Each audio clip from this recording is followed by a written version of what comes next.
to read everything I can get my hands on by H.G. Wells in chronological order.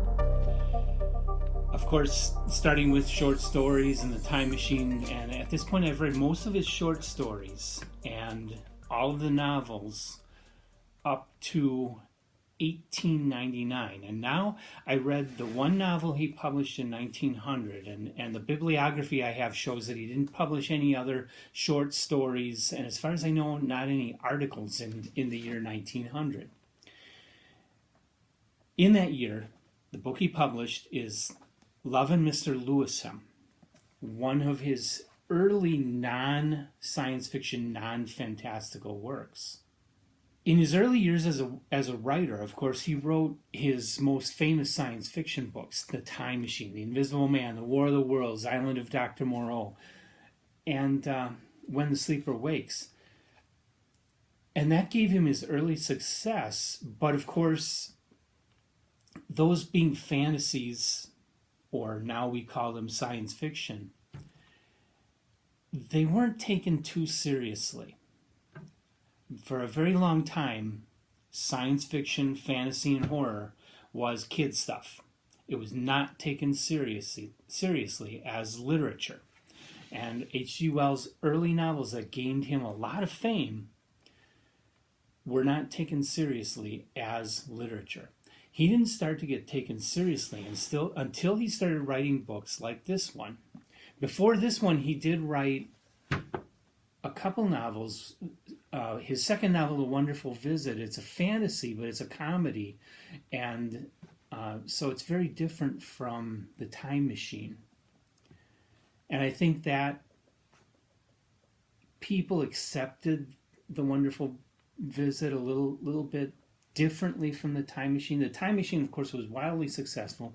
The Wonderful Visit, a little less so, but I still think it was a more accessible kind of book for readers of that age, but it was still fantasy. I can't remember if it was his third or his fourth, The Wheels of Chance. Now this one was not fantasy, it was not science fiction. It kind of cashed in on the rise of interest in bicycles in England at that time. And in particular focused on class structure, because the more rich people were buying the bicycles, the people who were not so well off couldn't afford them. And the stories about a guy who's not so well off, who saves up every penny he can get in order to get a bicycle and be amongst all those highfalutin people riding around on their bicycles. Okay, so then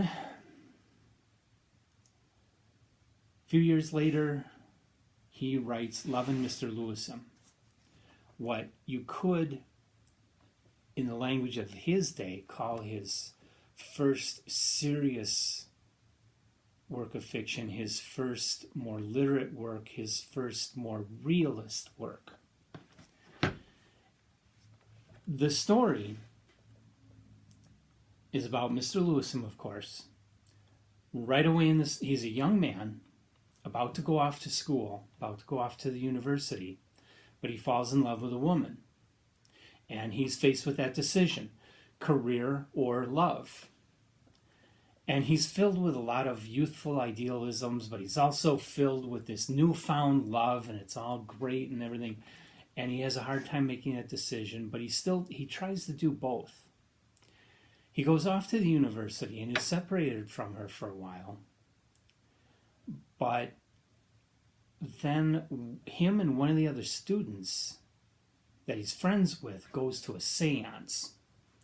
Now they're science students. They want to debunk this seance, and they do. They stand up and prove that it's all trickery, and the spiritualist is a complete fraud, and expose him, while the spiritualist turns out to be the father of the girl that he had fallen in love with before he went to school. And she happens to be there at that seance. So they reconnect, and they rekindle their love, and they eventually get married. But in the meantime, he has gotten involved in politics and formed this sort of political club with a group of friends, and he has all these high ideals for the future and building a better world and all this stuff. But then he gets married, and they need to have a house and get stuff for the household, and he doesn't have that much of an income, so economic reality hits home. And so well, he's about to be done with his schooling, and so he goes out to try and find a job as a teacher, thinking he's going to be a science professor, only to run up against the fact that he didn't go to the right school or know the right people or come from the right background in order to get that kind of a position. And so they offer him some tutor type positions and stuff that just didn't pay him anywhere near what he needed. But he had to take them anyway because he couldn't get anything else. And so he becomes disillusioned with his career. He becomes disillusioned with the politics. He becomes disillusioned with life, but he doesn't become bitter. He grows to accept it, that he's not going to be the one to change the world, that it's going to have to wait for somebody else. And so he just kind of becomes happy with his circumstances. He's got a good wife. They're living in a house. They're not starving. They're not out on the street. He's got things to be thankful for. And so he does. He accepts his situation. It's not a comedy. Like I say, it's his first serious realistic novel about the life of someone in the middle class or working class in England around 1900. I don't know if that's still Victorian or if that's Edwardian yet, but in those times. Critics raved about this novel, probably because they were glad Wells was writing something that wasn't so wild like The Time Machine or the War of the Worlds. He was writing something a lot more down to earth that they could understand. And so they loved it. They loved this book. This actually had a lot more to do with propelling Wells to become a major writer in the early 20th century than his science fiction novels. His science fiction novels made him famous. Books like this and Kipps and Anne Veronica made him accepted as a real man of letters, a real writer. And then his political views got him accepted as the combination of political views and the accuracy of his predictions for the future got him accepted as one of the greatest thinkers about history and society in the early 20th century and where we were going at that time. So this is a great book and an important book in Wells's career, if not an important book in the overall history of literature. It still is a really excellent book. It's an easy book. It's an easy story to read. I breezed right through this. It usually takes me a long time to get through a book because I'm a fairly slow reader. If I try to rush through books, I miss too much, and I want to know all the details, and so I have to slow down and take it at a much slower pace than a lot of other people do in order to get what I want out of a book. But Wells' writing style is very different from other authors of his day. It's very easy to read. You breeze through these books, and yet he has a lot of great ideas. There's one quote I came across that reveals Wells's early feminist leanings. They're brilliant ideas, but they were kind of anecdotes in a book that was about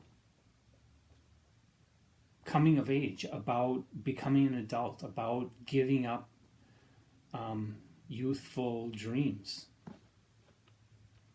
Which is sad. We shouldn't have to give up our dreams, but unfortunately that's the way the world usually works it out for us. We usually do lose that. as we get older. In looking for a copy of this, I did have an ebook of Love and Mr. Lewisham, but I want to get physical books of all of H.G. Wells's work. So I searched around and I found where I could easily afford a first edition of Love and Mr. Lewisham, but I looked at them. The first editions just aren't very good looking, and you know, part of what we're here for is the craft of making books and really beautifully designed books. So in looking around at different editions of Love and Mr. Lewisham, I found this one. It's dated. What is it dated? Let's be accurate here. First of all, it's an American copy. It's published by Charles Scribner's in New York in 1924. So I'm not sure what edition this is, but it's definitely long after the book was published. It was originally published in 1900 in London. This was published in New York in 1924. But I saw this cover, this beautifully tooled cover, and the tooled spine, and I fell in love with it. I had to have this edition because the bindery outside on this book, this is beautiful. This is part of what we're here for with Telltale, is to promote the idea of making these things better than just throwaway mass-produced chunks of paper, but to make it something to treasure. Because when you find that novel that you really, really love, to just have a cheap copy that falls apart or that doesn't look very good, you know, part of the whole experience is the look of this cover, the feel of this tooling. And things like, well, this doesn't have end papers, but end papers would make it even better. Things like interior illustrations and the typography.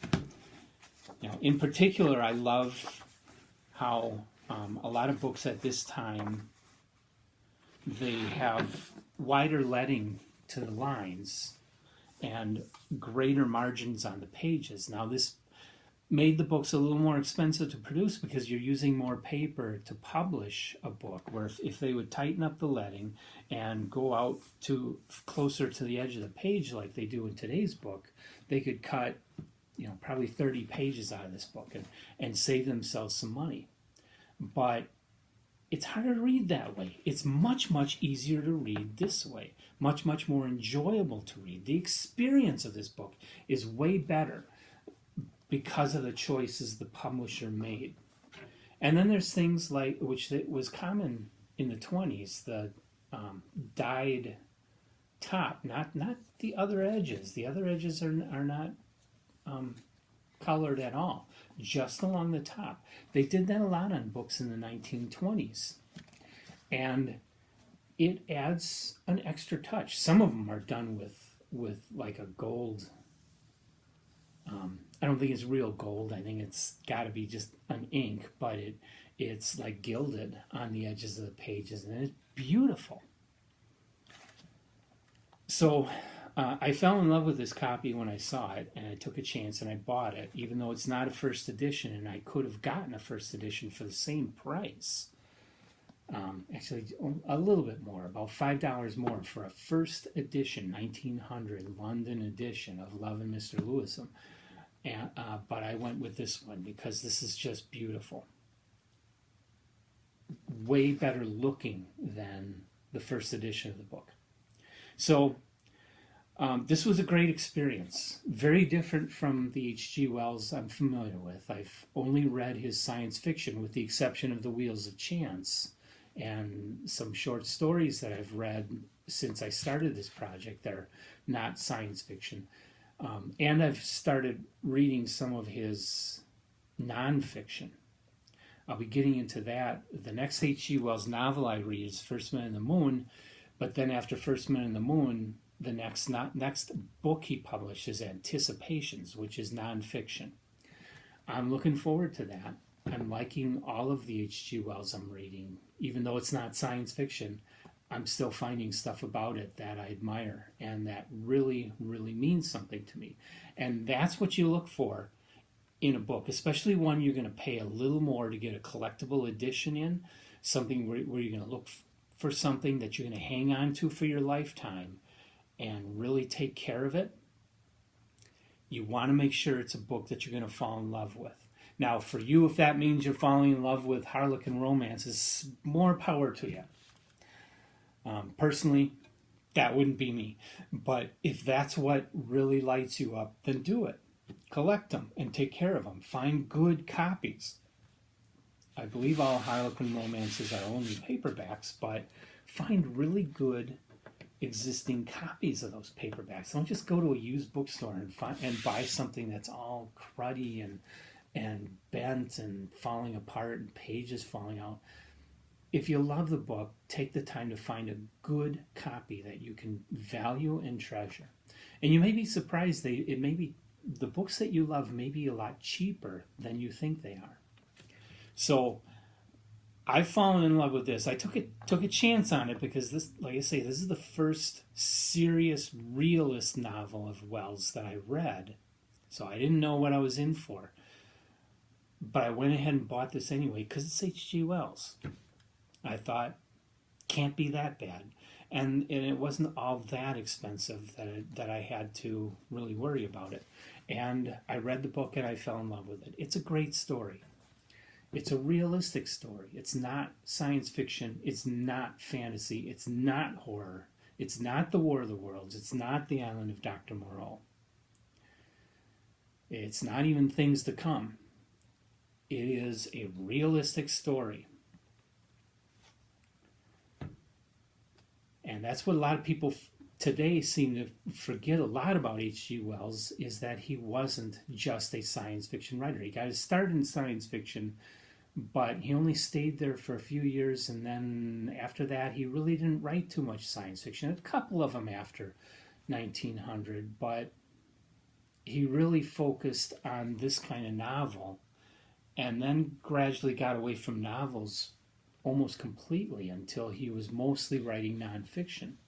From 1920 until his death, he only wrote a handful of novels, a couple short stories, and everything else he wrote was nonfiction.